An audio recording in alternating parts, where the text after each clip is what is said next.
What happened on August 12, 2025 on Florida's Turnpike was not an accident. It was an act of regulatory negligence. A deadly illegal U-turn, 3 lives ended, a company named Whitehawk Carriers Inc. out of Cares, California at the center. And government agency FMCSA caught standing by, pen in hand, taking notes while everyone was dying. Here's the scene. A semi-truck making a median U-turn it's not allowed to do. The trailer blocks traffic. A minivan, 3 people inside, slams into it. They die. The truck driver walks away, unarmed. The driver, an Indian national in the US since 2018 without documentation, somehow armed with a commercial driver's license granted by California. This is not a freak tragedy. This is a system failure. The FMCSA investigation revealed the driver answered just 2 out of 12 English questions correctly and only correctly identified 1 of 4 road signs. Unreal. Deadly. The Secretary of Transportation did not mince words. If states had followed the rules, this driver would never have been behind the wheel and 3 people would still be alive. That was not political theater. That was the truth. Investigators are also digging into how California, Washington, and New Mexico violated federal licensing laws. Yet, FMCSA did nothing until the bodies piled up. Meanwhile, the company's record is monstrous.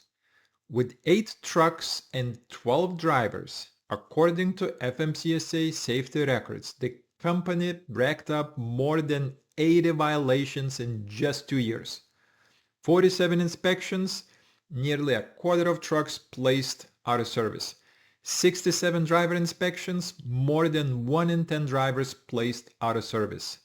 9 unsafe driving citations.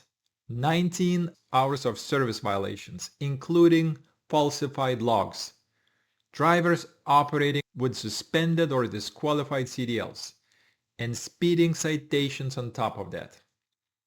And on the very next day of the crash, the Department of Transportation moved to restrict Whitehawk's operating authority to California only.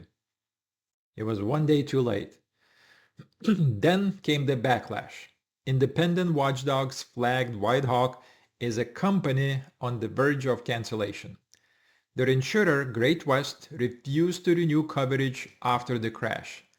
Only then did FMCSA revoke their authority after the funerals had already been planned. Some called for Whitehawk to be declared an imminent hazard, grounds for immediate shutdown under federal law. But FMCSA didn't act swiftly. Despite repeated warnings, it took national outrage for authorities to finally pull the plug. Florida officials are now moving aggressively. The driver faces vehicular homicide charges, bond denied, immigration authorities are holding him in custody. This tragedy has sparked not just anger, but a federal probe into the entire CDL system. There are bipartisan calls for reform, audits on non-domiciled licenses, stricter verification, tougher oversight. And ordinary people are furious. Drivers, families, entire communities are asking the same thing. How many warnings does it take before regulators act? So let me ask you, who died on that road? 3 innocent civilians. Who should have been held accountable but wasn't?